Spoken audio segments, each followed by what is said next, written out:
Tamburello Corner, Imola, Italy. Lap 7 of the San Marino Grand Prix, May 1, 1994. A white and blue Williams, running in first place, enters one of the fastest corners in Formula One at close to 190 miles an hour.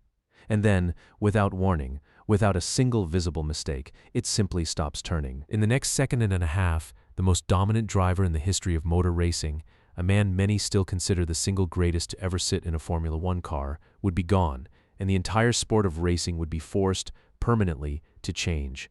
To understand how the fastest, most precise driver on the planet lost control of a car on a corner he had driven flawlessly hundreds of times before, you have to go back nearly a decade and a half to a wealthy neighborhood in Sao Paulo, Brazil, long before anyone outside a go-kart track had heard the name Ayrton Senna. Ayrton Senna da Silva was born in 1960 into a comfortable, successful family in Sao Paulo. Unlike so many racing drivers who claw their way up from nothing, Senna had resources behind him from the start, a father who could afford to buy him his first go-kart at the age of 4. But money alone has never made a champion. And what set Senna apart, even as a child, was an obsessive, almost spiritual relationship with control. He did not simply want to go fast. He wanted to understand exactly why a car behaved the way it did in every single corner, at every single speed, in every condition of rain, grip, and tire wear. And he pursued that understanding with an intensity that unsettled even experienced racers years older than him. By his teenage years, he was already dominating Brazilian karting championships.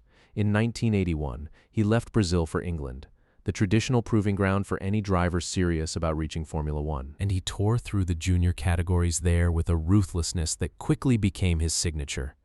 He won the 1981 British Formula Ford 1600 Championship. He won the 1983 British Formula 3 Championship in dominant fashion, defeating drivers who would go on to have solid Formula One careers of their own, and doing it so convincingly that every major team in the paddock knew his name before he had ever driven a Grand Prix car. He debuted in Formula One in 1984 with the underfunded Toleman team, and in just his 6th race in torrential rain at Monaco, a circuit that punishes any hesitation with a wall inches away from every corner. Senna produced a drive that is still discussed today as one of the greatest wet weather performances in the sport's history, carving through the field in a car that had no business running near the front, before the race was red-flagged with him closing rapidly on the leader. It was the first unmistakable signal to the entire paddock that something extraordinary had arrived. He moved to Lotus in 1985 and began winning races outright, developing a reputation in the paddock as a driver who treated every single lap, even in practice sessions that meant nothing to the championship, as a personal battle against the absolute limit of what the car could do.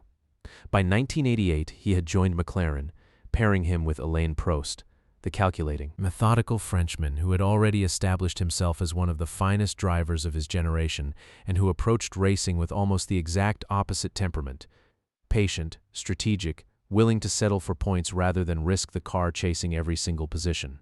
The contrast between the two men, teammates, forced to share a garage and a championship fight at the same time, produced one of the most bitter, obsessive rivalries in the history of professional sport. They pushed each other and occasionally collided with each other at speeds and stakes that turned entire seasons into psychological warfare. With accusations of blocked qualifying laps, deliberately slow fuel strategies, and outright sabotage flying between the two camps in a rivalry that dominated global sports headlines for years. Senna won his first world championship in 1988. He collided with Prost at Suzuka in 1989 in a controversial incident that cost him the title that year. A decision by race stewards that Senna publicly called unjust and that he never fully let go of.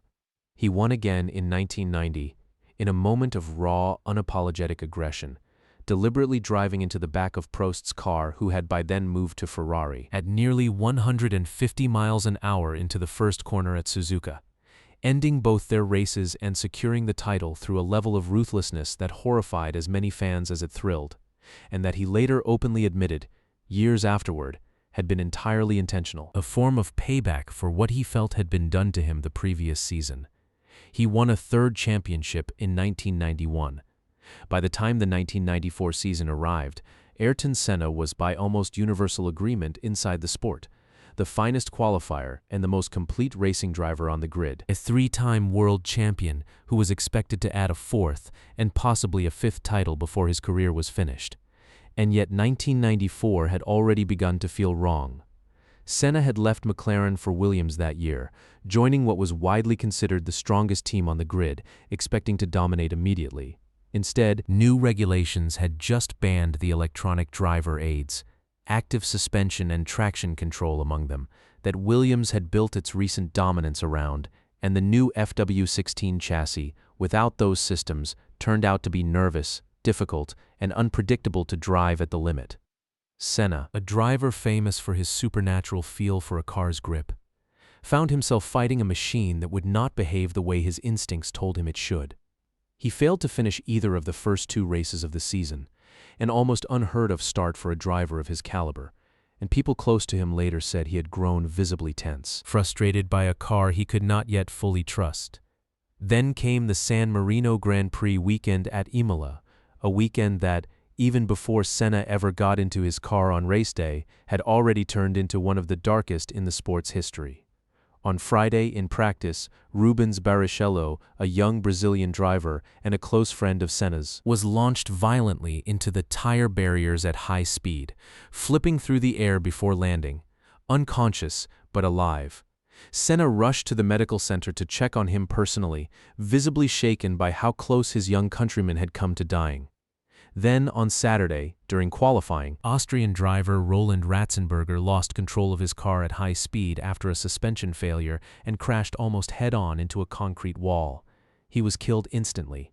It was the first death at a Formula One Grand Prix weekend in 12 years, and it devastated the entire paddock. Senna, by multiple accounts from people who were there that weekend, was profoundly affected. He personally drove out to the crash site to see it for himself.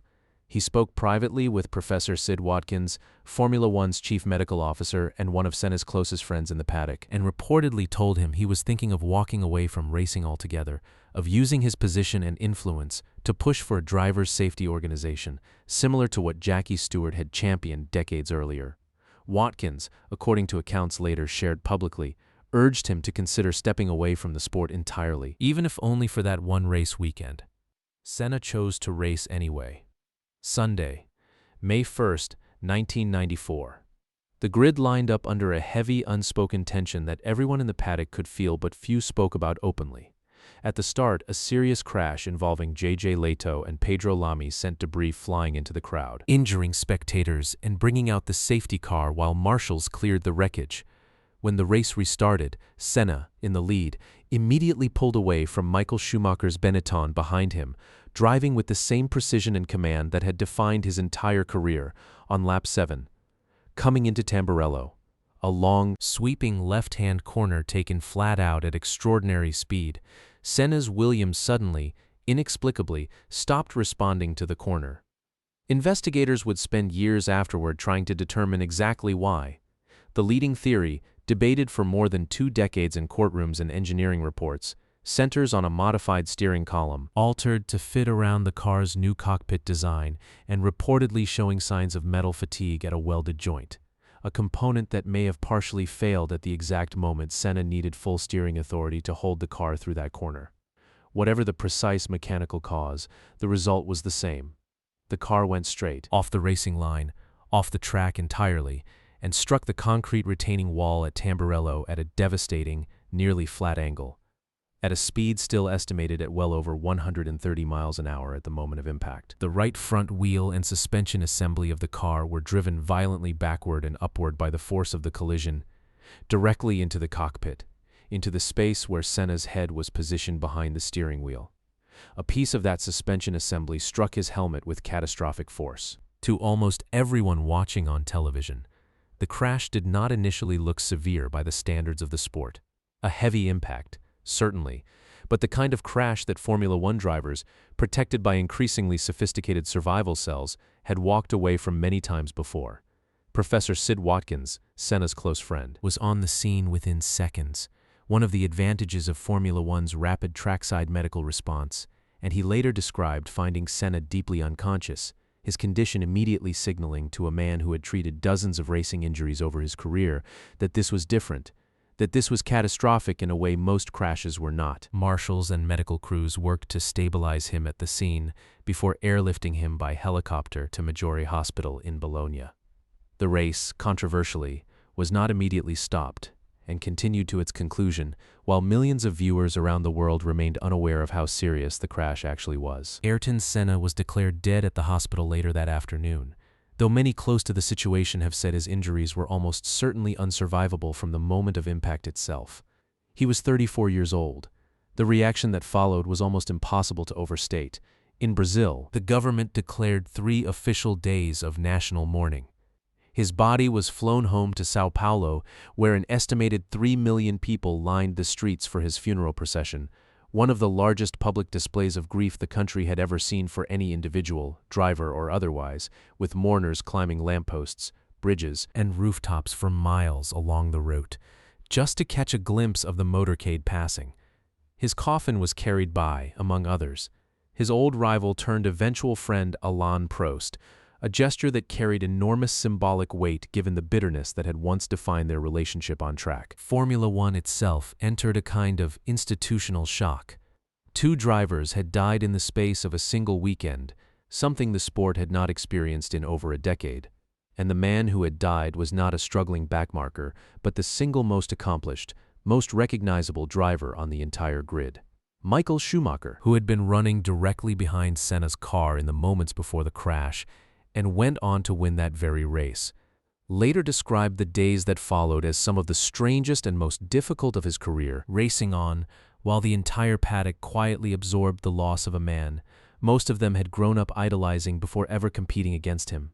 In the years that followed, Italian authorities pursued a lengthy manslaughter investigation into the crash, ultimately charging several senior figures at Williams, including chief designer Adrian Newey and technical director Patrick Head, over the modified steering column theory.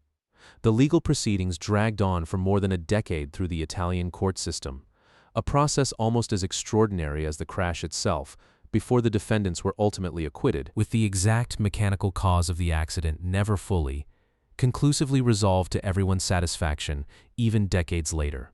What is beyond dispute is the transformation the sport underwent in direct response to that single weekend at Imola.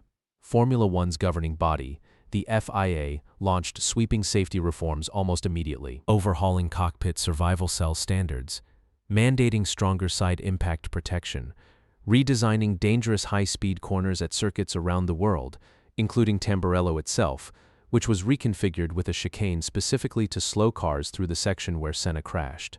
Head and neck protection technology, car construction standards, barrier design, and trackside medical response protocols were all rebuilt in the years that followed, driven directly by the deaths of Ratzenberger and Senna on consecutive days at the same circuit. The results were staggering. For the next 20 years, not a single driver died from injuries sustained in a Formula One Grand Prix, an unprecedented safety streak in a sport that, before 1994, had lost drivers with grim regularity almost every season.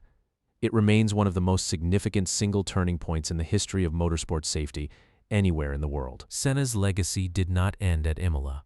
His family established the Ayrton Senna Institute, later the Senna Foundation, using the licensing revenue from his name and image to fund education programs for underprivileged children across Brazil, a cause his family has said reflected his own quiet, largely private concern for the poverty he had witnessed growing up in Sao Paulo. Decades later, that foundation has reached tens of millions of children across the country. Every year, on the anniversary of his death, tributes are held at Imola and at circuits around the world. And drivers who never had the chance to race against him still speak his name with a kind of reverence usually reserved for figures far removed from ordinary competition. What happened on lap 7 at Tamburello lasted less than 2 seconds from the moment the car left the racing line to the moment it struck the wall. And in those 2 seconds, the sport lost the driver most consider its greatest ever talent and was forced, permanently and irreversibly, to confront just how much closer to the edge of survival every driver on that grid had been racing all along.